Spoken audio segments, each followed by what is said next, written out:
Durante 73 años consecutivos, Corea no ha conocido la paz.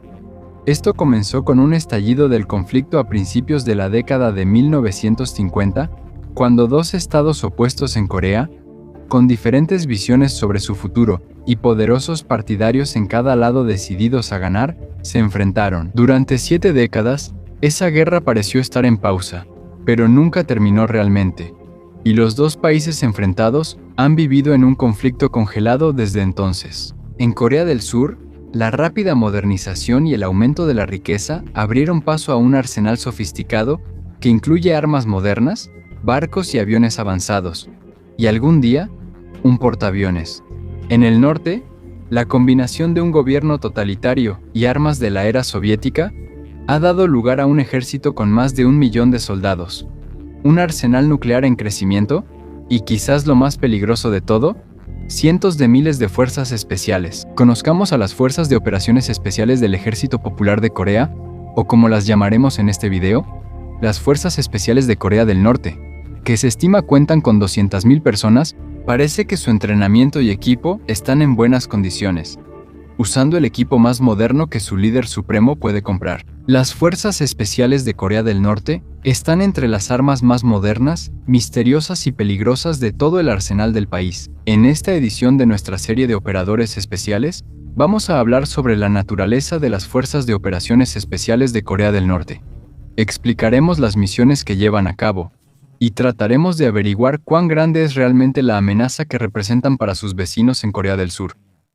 Pero antes de que empecemos, si eres nuevo en nuestro canal, suscríbete para que siempre estés al tanto de este tipo de videos. Formación e historia, incluso en temas que parecen insignificantes, la verdadera naturaleza de la vida en el llamado reino ermitaño está estrictamente vigilada. Por eso, cuando intentamos contar la historia de una unidad tan secreta como las Fuerzas Especiales de Corea del Norte, no podemos compartir todos los detalles precisos que normalmente podríamos dar sobre los Navy SEALs o el SAS británico. Pero incluso sobre los agentes más secretos de Corea del Norte, sabemos algo sobre sus orígenes y cómo llegaron a su estado actual. La primera señal de que Corea del Norte estaba desarrollando fuerzas especiales significativas se remonta a 1966, ni siquiera una década y media después del armisticio que puso fin oficialmente a la Guerra de Corea. Ese año, Corea del Norte comenzó a causar disturbios en la zona desmilitarizada que separa a ambos países, que los separa de Corea del Sur mediante incursiones que cruzaban la frontera, destinadas a coincidir con la guerra en el vecino Vietnam. En ese tiempo, Corea del Sur era un aliado cercano de Estados Unidos, y mientras Estados Unidos apoyaba desesperadamente a Vietnam del Sur, Corea del Norte vio la oportunidad de sembrar el caos en la región, abrir otro frente en la guerra subsidiaria de Estados Unidos, y posiblemente aprovechar la situación junto con China y la Unión Soviética. El cambio repentino de fortuna.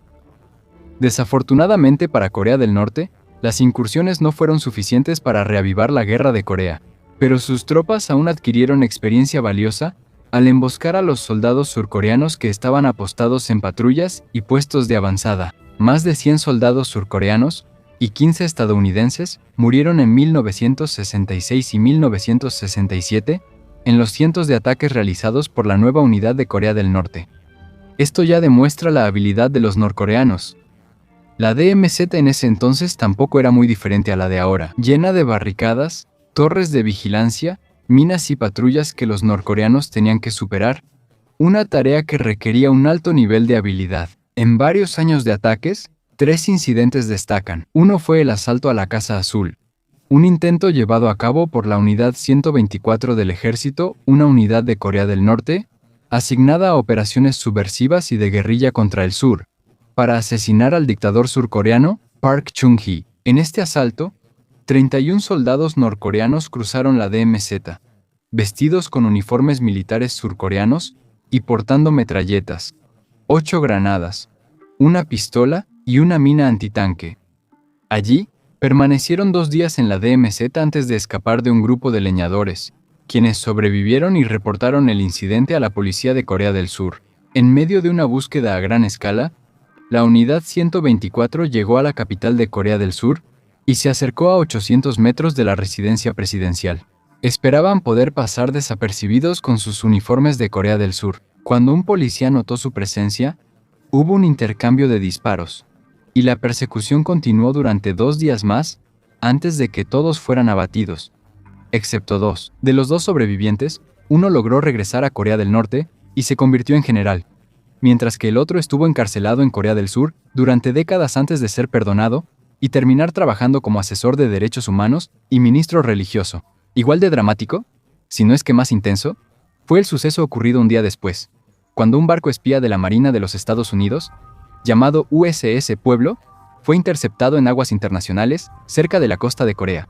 Durante el ataque al barco, Corea del Norte mató a un estadounidense y secuestró a 82 personas como rehenes. Fueron llevados de regreso a Corea del Norte, donde permanecieron por más de un año antes de que Estados Unidos llegara a un acuerdo para su liberación. En octubre de 1986, una unidad de 120 comandos de las Fuerzas Especiales aterrizó cerca de una aldea en Corea del Sur con el objetivo de establecer una insurgencia popular contra el sur. Al final, su plan fracasó. En 2 semanas, Corea del Sur capturó a todos menos a 3 de los norcoreanos que entraron, y en ese momento no se conocía el destino de esos 3. Aunque este fue el último intento de infiltración masiva de Corea del Norte en el sur durante ese tiempo, sirvió como un fuerte recordatorio de la capacidad del norte y de su habilidad para causar caos.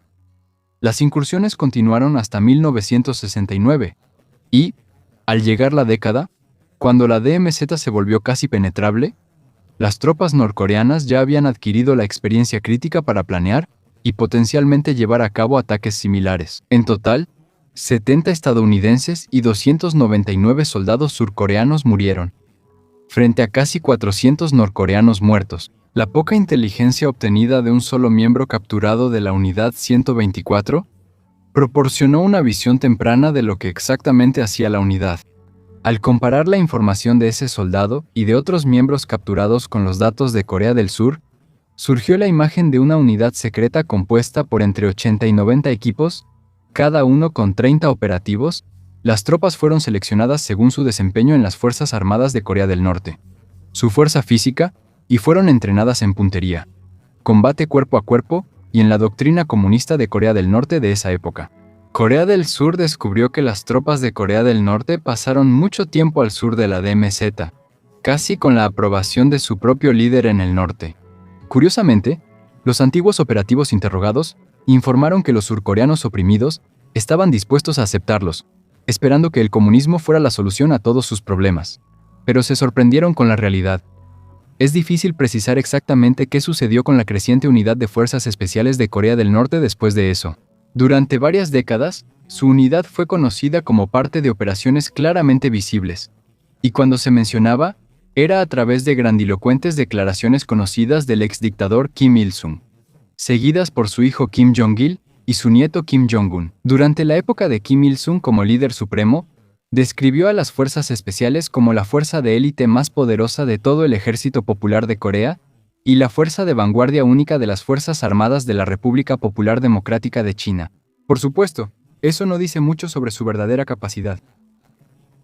Durante muchos años, esta fue la única referencia de Occidente sobre la unidad. Esto pudo haber crecido como una fuerza de operaciones especiales de élite extremadamente capaz, o pudo haber sido disuelta y utilizada solo como adorno en los discursos del régimen. Pero a principios de 2010, las Fuerzas Especiales de Corea del Norte volvieron a llamar la atención mientras el régimen adoptaba una postura más agresiva después de la muerte de Kim Jong-il y la elevación de Kim Jong-un, que en ese entonces era joven, como dictador. En ese tiempo, muchos pensaban que Corea del Norte podría estar debilitándose o incluso colapsando por completo. El régimen necesitaba algo más que pruebas nucleares para parecer fuerte y aterrador, y su arma elegida fueron las Fuerzas Especiales. En 2013, un informe del Libro Blanco del Departamento de Defensa de Estados Unidos describió a las Fuerzas de Operaciones Especiales de Corea del Norte como unas de las mejor entrenadas. Son una fuerza bien alimentada, bien cuidada y altamente motivada dentro del KPA. Si otros piensan que el Departamento de Defensa solo eligió la unidad más destacada entre otras menos impresionantes, eso no es cierto. Las unidades estratégicas de SOF desplegadas por toda Corea del Norte están diseñadas para operaciones ofensivas rápidas, defensa interna contra ataques extranjeros o ataques limitados a objetivos vulnerables como parte de la diplomacia coercitiva. Operan en unidades especializadas como reconocimiento, comandos aerotransportados y marítimos, y otras especialidades, todas enfocadas en la rapidez de movimiento y el factor sorpresa en el ataque para cumplir su misión. En pocas palabras, Corea del Norte ha logrado tener una fuerza militar altamente versátil que parece capaz de llevar a cabo una amplia gama de misiones, especialmente en operaciones ofensivas contra el sur. En 2014 continuaron las especulaciones a través de los informes de inteligencia de Corea del Sur, muestran que las fuerzas especiales de Corea del Norte podrían tener más de 200.000 soldados, una fuerza militar activa de operaciones especiales, mayor que el total de las Fuerzas Armadas del Reino Unido, Israel, Taiwán o Alemania. En la era moderna, Corea del Norte muestra una impresionante cantidad de fuerzas que siguen siendo una amenaza en el siglo XXI, a pesar de las severas sanciones internacionales. En los años siguientes, las fuerzas especiales aparecieron en desfiles militares, videos promocionales y propaganda del régimen, algo que claramente notaron que alarmaba a las audiencias occidentales, algo que el ejército regular de Corea del Norte ya no lograba hacer.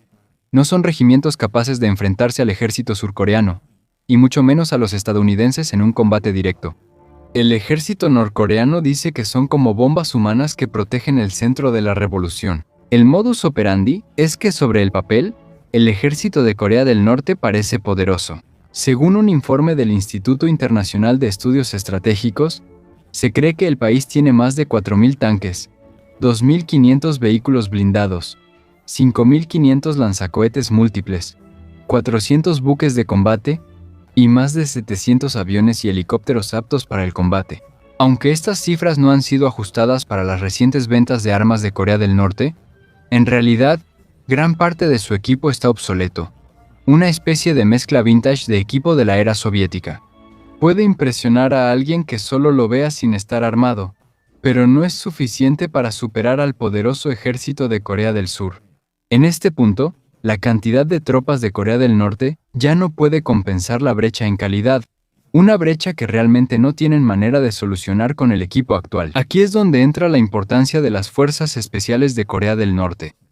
Ellos aportan una nueva dimensión a la posible batalla en el sur, debido a su capacidad para desviar la atención, realizar ataques sorpresa, sabotaje y contraataques a las fuerzas de Corea del Sur, y causar confusión en cualquier acción defensiva u ofensiva que pueda llevar a cabo el sur. Como mencionamos en el informe del Departamento de Defensa, las Fuerzas de Operaciones Especiales de Corea del Norte están diseñadas para infiltrarse en Corea del Sur en caso de un conflicto a gran escala y atacar objetivos vulnerables, realizar reconocimientos y asaltos, y frenar una posible contraofensiva de Corea del Sur hacia el norte. Si combinamos el objetivo de esta misión con la realidad de que no han hecho otra cosa dentro de Corea del Norte durante décadas más que estudiar inteligencia, planear ataques y entrenar para operaciones específicas asignadas a su unidad, es razonable decir que los operativos realmente son muy buenos en su trabajo. En cuanto a la división del personal dentro de la fuerza, un análisis de la compañía de inteligencia de fuentes abiertas Janes mostró que, según Corea del Sur, Estados Unidos e Inteligencia Internacional, las Fuerzas Especiales de Corea del Norte se dividen en dos categorías principales: la infantería ligera, con 140.000 tropas, y el 11º Cuerpo de Asalto, con las 60.000 tropas restantes. Dentro de la categoría de infantería ligera, la fuerza se divide aún más en 7 divisiones de infantería ligera, 57 batallones de reconocimiento, 12 batallones de infantería ligera, o mecanizados que actúan como tropas de choque en la línea del frente, y 3 brigadas especializadas de reconocimiento para recolectar inteligencia, realizar sabotajes y asesinatos.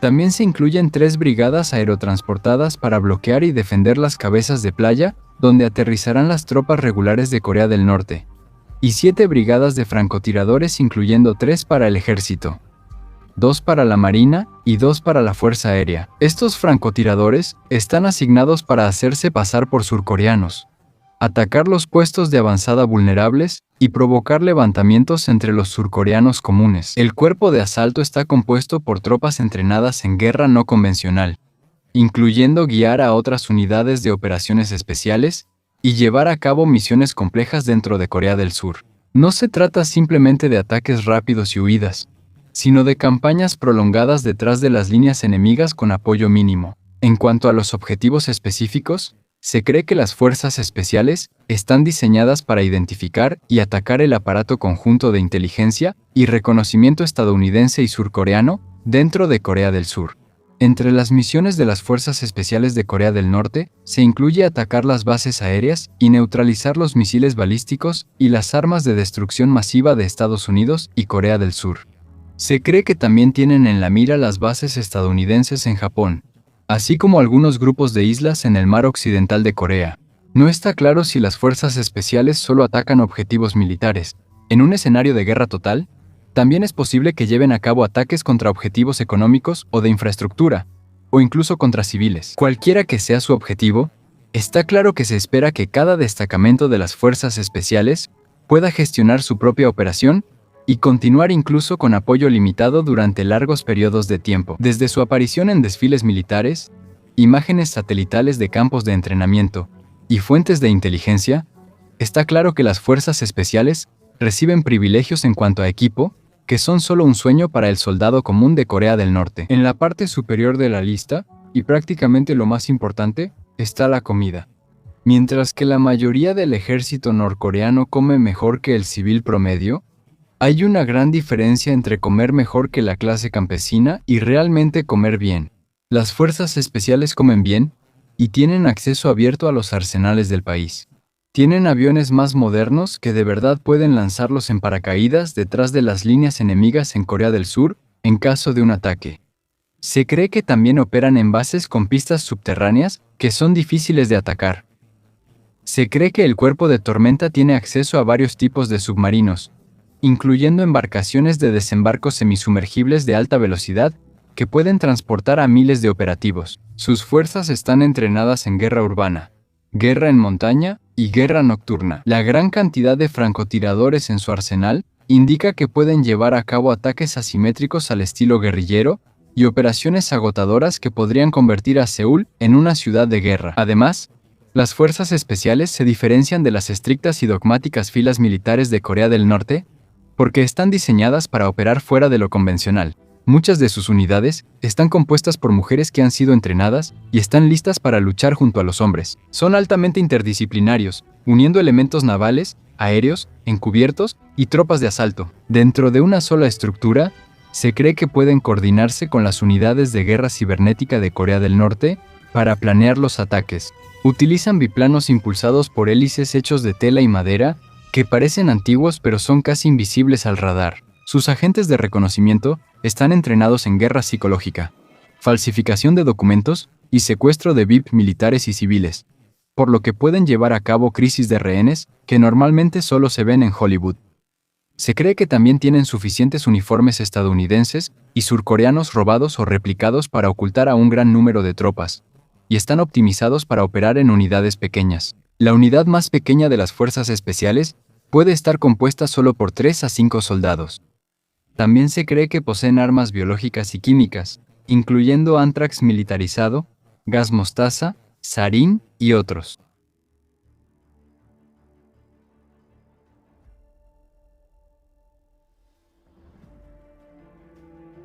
Preguntas persistentes. Cuando se trata del análisis final de las Fuerzas de Operaciones Especiales de Corea del Norte, hay una pregunta que sobresale por encima de todas. ¿Realmente son tan buenos? Por supuesto, no podemos hablar de las operaciones que no conocemos. Podrían ser pequeñas infiltraciones en Corea del Sur o incidentes discretos en islas cercanas que Corea no quiere que el mundo sepa. Pero hasta donde sabemos, no han tenido combates activos desde la década de 1960 con una fuerza tan poco probada. Es imposible saber si están a la altura de algunos de los mejores operadores del mundo o si solo son un tigre de papel. Un ex boinas verdes estadounidense que sirvió en Corea del Sur y que habló de forma anónima con Business Insider, dijo que según su evaluación, las fuerzas de operaciones especiales norcoreanas serían un gran desafío en una guerra a gran escala. Según el ex soldado, tenemos la ventaja tecnológica y nuestros aviones pueden contraatacar, y nuestros aviones pueden devolverlos a la edad de piedra. Pero ellos lucharán por su Dios. Desde niños, fueron criados en un ambiente sectario donde el líder supremo es su Dios. Son fanáticos y resistentes. El invierno en Corea no es una broma, y fueron entrenados para sobrevivir y operar en esas condiciones. Lucharán hasta el último hombre.